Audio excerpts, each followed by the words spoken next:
स्वागत है आपका हमारे YouTube चैनल पर, जहां हम 12th क्लास फिजिक्स को पढ़ रहे हैं। हमने सेकंड यूनिट को स्टार्ट किया हुआ है, जिसका जो चैप्टर नंबर 3 है, करंट इलेक्ट्रिसिटी के नाम से जिसको जाना जाता है। आज हम पढ़ेंगे उसमें किरचॉफ्स लॉ के बारे में पढ़ेंगे, Kirchhoff's current law, Kirchhoff's voltage law को पढ़ेंगे। देखते हैं किरचॉफ्स लॉ होता क्या है। किरचॉफ्स फर्स्ट लॉ देखते हैं। सबसे पहले हम पढ़ेंगे आज किरचॉफ्स लॉ।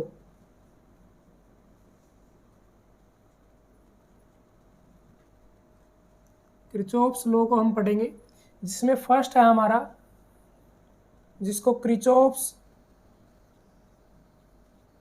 फर्स्ट लॉ बोलते हैं, या फिर इसको जंक्शन रूल भी बोलते हैं। और जो ये लॉ है करंट के लिए अप्लाई होता है, इसलिए इसको KCL भी जाना जाता है, किरचॉफ्स करंट लॉ के नाम से भी जाना जाता है। किरचॉफ्स फर्स्ट लॉ के नाम से भी जाना जाता है, जंक्शन रूल के नाम से भी इसको जाना जाता है, और थर्ड क्योंकि ये करंट को बताता है, इसलिए किरचॉफ्स करंट लॉ के नाम से भी इसको जाना जाता है। ये कहता क्या है? ये बोलता है according to this rule, according to this law, all the current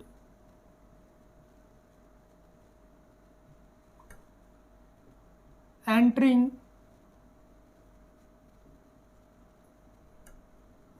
to a junction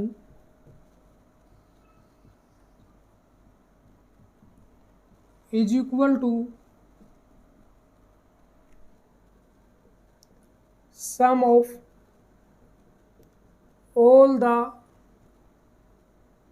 currents leaving that junction।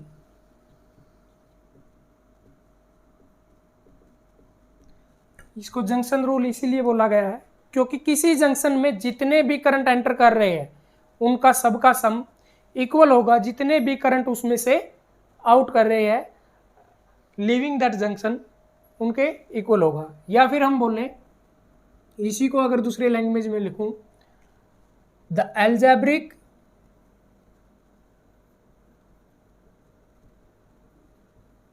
Some of all the currents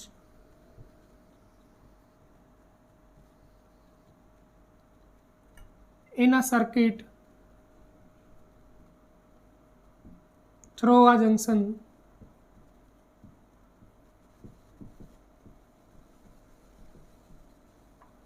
always equal to 0।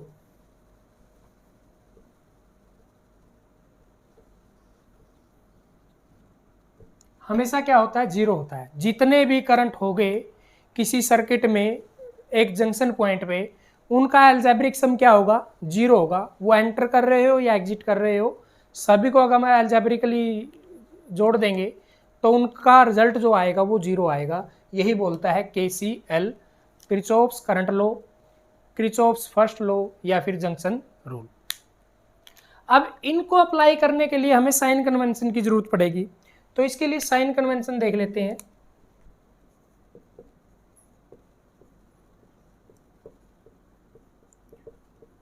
क्या होगा कि जो फर्स्ट कन्वेंशन लेंगे, all currents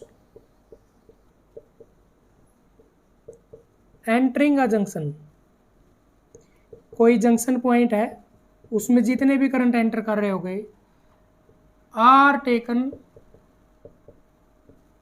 positive.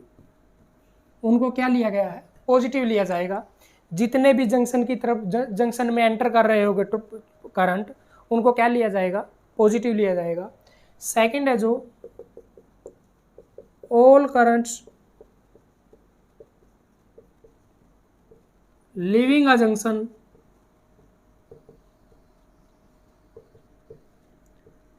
Are taken as negative. उनको क्या लिया जाएगा? Negative लिया जाएगा। जितने भी करंट किसी जंक्शन पॉइंट में एंटर कर रहे होंगे उनको हम साइन उनका क्या लेंगे? पॉजिटिव, और जितने लीव कर रहे होंगे जंक्शन को उनको क्या लेंगे? नेगेटिव। एक एग्जांपल से हम दोनों डेफिनेशन और इनकी साइन कन्वेंशन को पढ़ लेते हैं, समझ लेते हैं क्या होगा। देखिए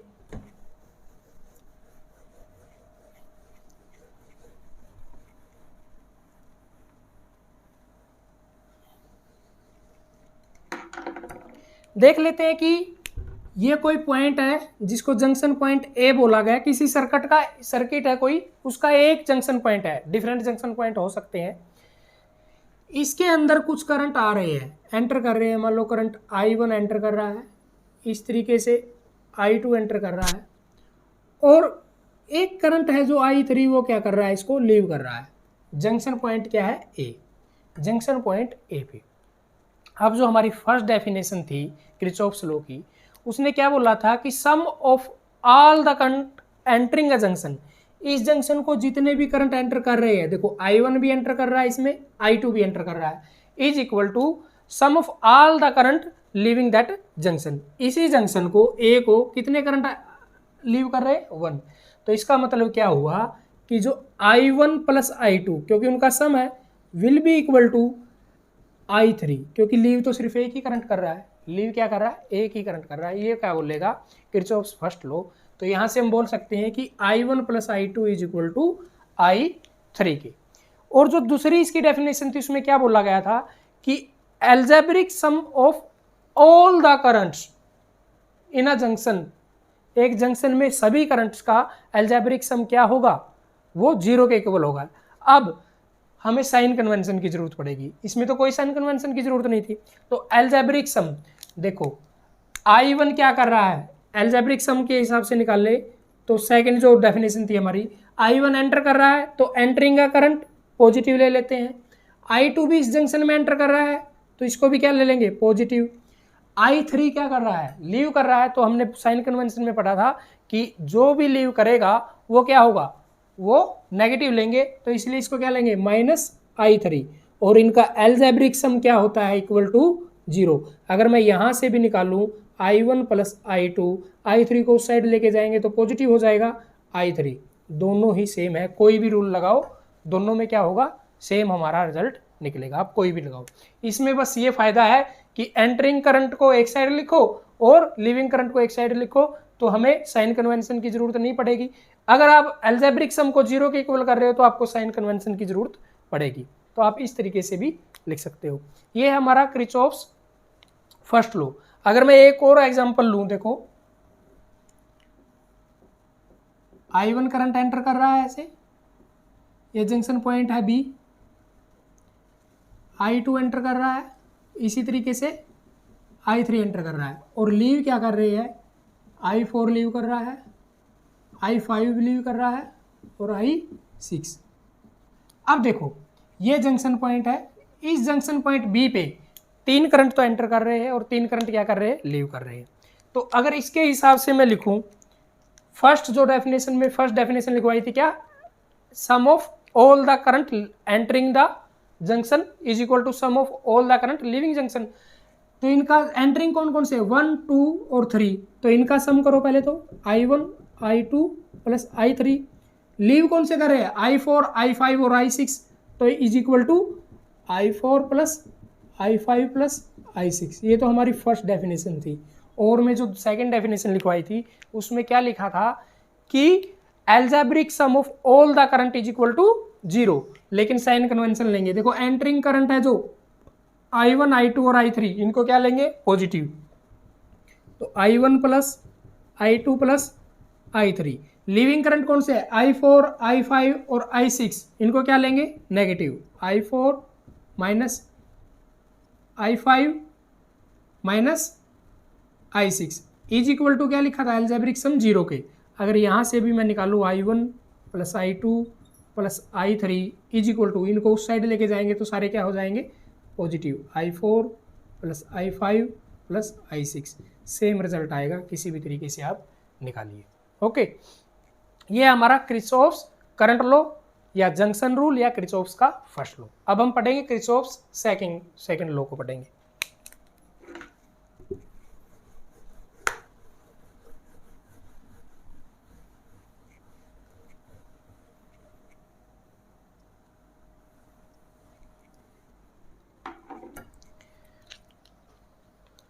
Kirchhoff's second law.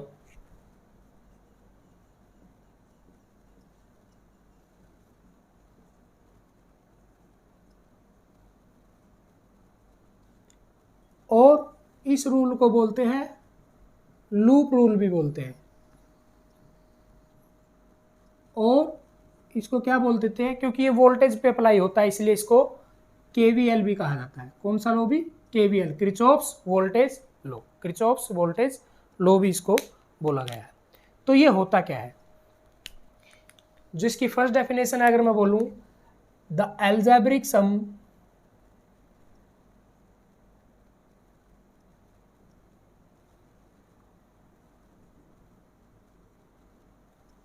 of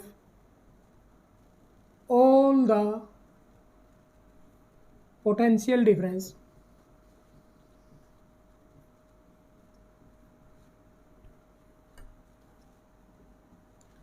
in a loop of a circuit। कोई लूप में कोई लूप चल रहा है, लूप ऑफ अ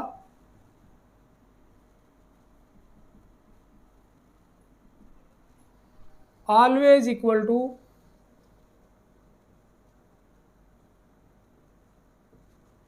जीरो। मतलब कि है किसी भी सर्किट के अंदर एक लूप फॉर्म हो रहा है, उस लूप में जो पोटेंशियल डिफरेंस होगा वो उनका सम क्या होगा, हमेशा जीरो के इक्वल होगा। या फिर अगर दूसरे तरीके में मैं समझूं, algebraic sum of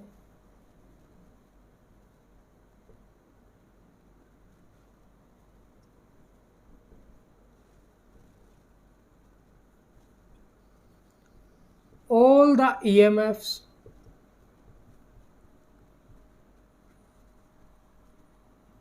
through a loop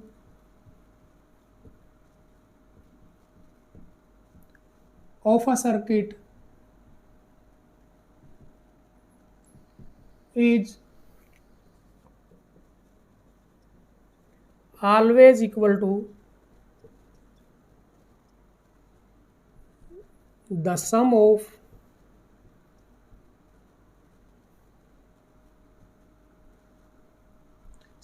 the products of current and resistance। मतलब कि क्या होगा, सारी की सारी ईएमएफ का जो सम होगा वो किसके इक्वल होगा, product of current and resistance के इक्वल होगा। ये कहता है लूप लॉ, एक किसी लूप में किसी सर्किट के। अब इसको डेफिनेशन को हम किसी एग्जांपल से समझेंगे, उससे आपको और ज़्यादा क्लियर होगा डेफिनेशन क्या है। उसके लिए भी क्या होगा, साइन कन्वेंशन की हमें ज़रूरत पड़ेगी। तो साइन कन्वेंशन देख लेते हैं हम फर्स्ट। इसका एक समझो पहले कि ये है क्या, मतलब कि ईएमएफ क्या होता है, हमें पोटेंशियल होती है ना, मैक्सिमम पोटेंशियल डिफरेंस को ही क्या बोला गया है, ईएमएफ। हमने फर्स्ट पहले लेक्चर में पढ़ा है कि मैक्सिमम पोटेंशियल डिफरेंस को क्या बोला गया है, ईएमएफ। और करंट और रेजिस्टेंस के थ्रू क्या होगा, अगर रेजिस्टेंस है किसी वायर में तो वो क्या करेगा, ड्रॉप करेगा। और पोटेंशियल है मतलब कि बैटरी है तो वो क्या करेगा, गेन करेंगे। बैटरी किसी को दी तो चार्ज मिलेगा, रेजिस्टेंस दिया तो चार्ज कुछ कम होगा, करंट कम होगा ना, रेजिस्टेंस आया तो करंट की तरफ से। तो मतलब क्या, हम ईएमएफ को क्या कर रहे हैं, गेन कर रहे हैं ईएमएफ से। तो बैटरी के कारण तो हमें गेन मिल रहा है, कुछ हमें प्राप्त हो रहा है। और जो रेजिस्टेंस, करंट और रेजिस्टेंस के कारण करंट में कुछ कमी आ रही होगी तो उससे क्या हो रहा है, ड्रॉप हो रहा है। तो इसको हम क्या भी बोल सकते हैं कि total gain through a loop will be equal to total drop. मतलब कि टोटल गेन और टोटल ड्रॉप क्या रहेगा, किसी लूप के अंदर सेम रहेगा हमेशा। गेन कहाँ होगा, जहां बैटरी दे रखी होगी या ईएमएफ होगी, और ड्रॉप कहाँ होगा, जहां भी रेजिस्टेंस मिलेगा हमें वहां क्या होगा, ड्रॉप होगा। अब इसको समझने के लिए हमें साइन कन्वेंशन की जरूरत है।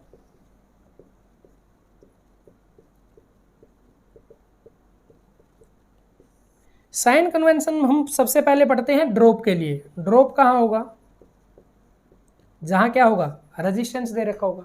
जहां क्या दे रखा होगा, रेजिस्टेंस होगा किसी वायर में, मतलब कि किसी वायर में।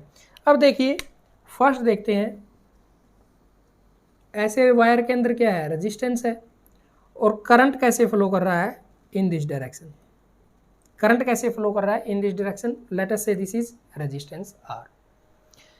हम अगर लूप के अंदर चल रहे हैं, अलोंग द करंट चल रहे हैं, ये हमारी डायरेक्शन है, हम लूप में कैसे ऑब्जर्वेशन ले रहे हैं, मतलब अलोंग द करंट हम क्या कर रहे हैं, करंट की डायरेक्शन में, इन द डायरेक्शन ऑफ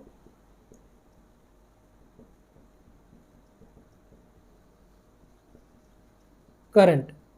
देखो करंट भी किस साइड जा रहा है, देखो ये एरो किस साइड दिखाता है, लेफ्ट टू राइट, और हम भी कहाँ चल रहे हैं, लेफ्ट टू राइट। लेकिन लूप में क्या हो जाएगा, अगर लेफ्ट टू राइट चल रहे हैं हम, ऐसे चलेंगे लूप में तो एक सर्कल बनाएगा, मतलब कि क्लॉकवाइज, तो ये भी कैसे चलेंगे, क्लॉकवाइज, मतलब कि क्लॉकवाइज ही तो करंट फ्लो कर रहा है, क्लॉकवाइज ही हम चल रहे हैं, या फिर एंटी क्लॉकवाइज करंट फ्लो कर रहा है, और हम भी कैसे चल रहे हैं, एंटी क्लॉकवाइज। मतलब क्या है इसका, in the direction of current. अगर हम in the direction of current चल रहे हैं तो ड्रॉप, मतलब कि जहां भी रेजिस्टेंस होगा वहीं ड्रॉप होगा, इज टेकन एज पॉजिटिव, उसको हम क्या ले लेंगे, पॉजिटिव ले लेंगे। सेकंड देखो,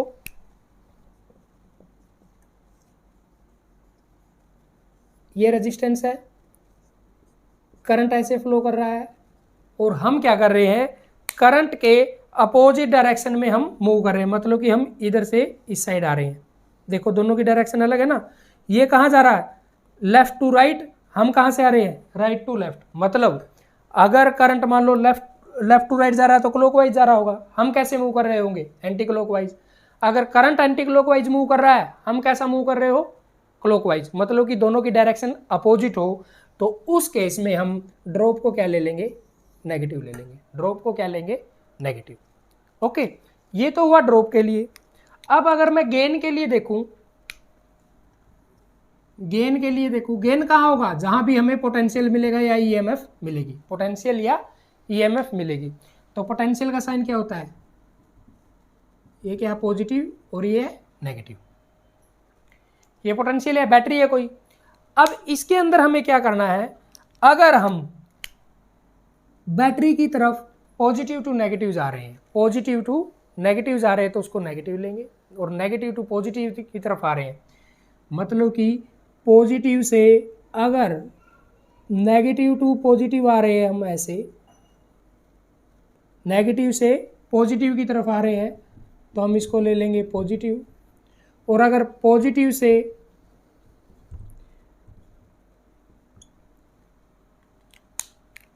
अगर मैं बोल दूं पॉजिटिव से नेगेटिव की तरफ जा रहे हैं, तो इसको हम क्या ले लेंगे, नेगेटिव। इसको क्या ले लेंगे, नेगेटिव।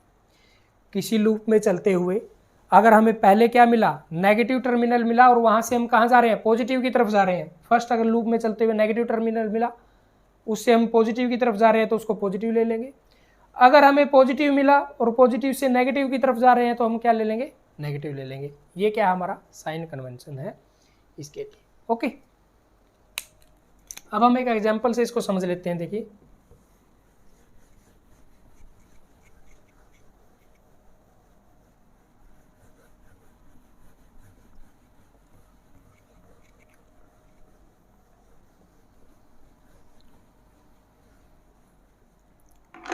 एक लूप फॉर्म कर लेते हैं पहले।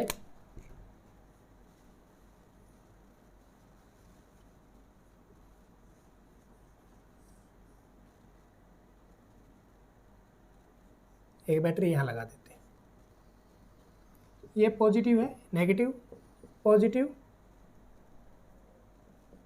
नेगेटिव। करंट ऐसे फ्लो कर रहा है, करंट तो एक ही डायरेक्शन में फ्लो करेगा। मान लो आई करंट फ्लो कर रहा है ऐसे, ये रेजिस्टेंस R1 है, ये R2 है। ओके, इस तरीके से ये एक लूप फॉर्म हो गया। अब हमें देखना है कि हम ऑब्जर्वेशन किस टाइप से ले। अगर मैं इनका नेमिंग कर लूँ, लेट अस से this is A, this is B, C and D। यहाँ पोटेंशियल V1 है, यहाँ पोटेंशियल V2 है, और अगर EMF के उसमें लिखूँ तो इसको EMF भी लिख सकते हैं ऐसे, E1 है एंड E2। ओके, क्योंकि हमने EMF के बारे में साथ में इसको पढ़ा है। तो देखिए, हमने क्या बोला था कि जो ड्रॉप होगा हमेशा कहाँ होगा, रेजिस्टेंस के साथ। जहाँ जहाँ रेजिस्टेंस और करंट होगा वहाँ क्या होगा, ड्रॉप और गेन कहाँ मिलेगा हमें, बैटरी पे, क्योंकि बैटरी ही पावर देती है हमें, वहाँ क्या मिलेगा, करंट में गेन मिलेगा। तो 2 जगह हमें गेन मिलेगा और इन 2 जगह हमें क्या मिलेगा, ड्रॉप मिलेगा। अब हमें देखना है कि किस वे में चले हम, ए बी सी डी चले या ए डी सी बी चले, ये हमें अपनी ऑब्जर्वेशन लेनी है। लेकिन मेरी तरफ से ऑब्जर्वेशन क्या है कि हम हमेशा ऐसे चले कि हमारे जो रेजिस्टेंस के थ्रू करंट है जो वो पॉजिटिव आए। वो पॉजिटिव कब आएगा, जब हम अलोंग द करंट चलेंगे, करंट के साथ चलेंगे। करंट कैसे फ्लो कर रहा है, A to B, B to C, C to D, तो हम भी कैसे चलते हैं, A B C D loop लेते हैं, ए बी सी डी और फिर वापस कहाँ आ गए, ए पे। हमने ये लूप कंसीडर कर लिया। क्यों कंसीडर किया, आप उल्टा भी ले सकते हो इसको, जरूरी नहीं है कि यही लूप लेना, हमने सिर्फ इसलिए लिया ताकि हमारे करंट क्या आए, पॉजिटिव आए, क्योंकि हमने क्या कंसीडरेशन ली थी कि अलोंग द करंट क्या करेंगे, हम क्या ले लेंगे, उसको पॉजिटिव ले लेंगे अपने जो ड्रॉप आया है। तो अब हम अगर ऐसे चलेंगे लूप में, ये हमारा लूप में डायरेक्शन है चलने की। तो अब देखिए फर्स्ट क्या चले हम, यहां ए से चले तो ये क्या आया, आई आर, तो इसको क्या, हम चल भी उसी डायरेक्शन में रहे हैं और करंट भी उसी डायरेक्शन में है, तो इसको क्या बोलेंगे हम, आई आर 1 है जो, ये हमारा क्या आ जाएगा, पॉजिटिव लेंगे। फिर देखो यहाँ से आए तो फिर वापस आए, यहाँ भी अगर आई करंट फ्लो कर रहा है तो ये क्या होगा, ये भी उसी डायरेक्शन में, तो इसको भी क्या लेंगे, आई आर 2, आई आर 2, इनको ले लेंगे, इसको आई 2 ले लो या आई, करंट को हम सिर्फ समझने के लिए कर रहे हैं अभी direct, I R 1 plus I R 2, ये तो हुआ हमारा पोटेंशियल ड्रॉप। जो हमारा ड्रॉप हुआ उसमें हम क्या बोले, I R 1 plus I R 2, क्योंकि उसी डायरेक्शन में हम चल रहे हैं और उसी डायरेक्शन में क्या है, करंट है। अब अगर हमने क्या बोला था, जैसे जैसे चल रहे हैं अगर हमारा पॉजिटिव टू से कहाँ आए, नेगेटिव पे आए तो हम इसको नेगेटिव ले लेंगे, और नेगेटिव से पॉजिटिव पे आए तो हम क्या ले लेंगे, इसको पॉजिटिव ले लेंगे डायरेक्शन को, वो हमने बोला था। तो ये किसके इक्वल होगा, देखो फर्स्ट हम कहाँ आए थे, यहाँ से यहाँ आए तो पॉजिटिव टू नेगेटिव आए तो माइनस, और यहाँ क्या आए थे, नेगेटिव से पॉजिटिव आए थे तो प्लस, क्योंकि नेगेटिव से किस तरफ गए हम, पॉजिटिव की तरफ। इस तरीके से हम साइन कन्वेंशन को लेंगे, ऐसे ही लूप को देखते चलेंगे। यहाँ से हम कुछ न कुछ हमें दे देंगे कि आई की वैल्यू निकालो, I1 I2 IR इनकी वैल्यू निकालो, वो हमें निकालनी होगी। आज के लिए इतना ही, अगले लेक्चर में हम आगे का करेंगे। तब तक के लिए जय हिंद, वंदे मातरम।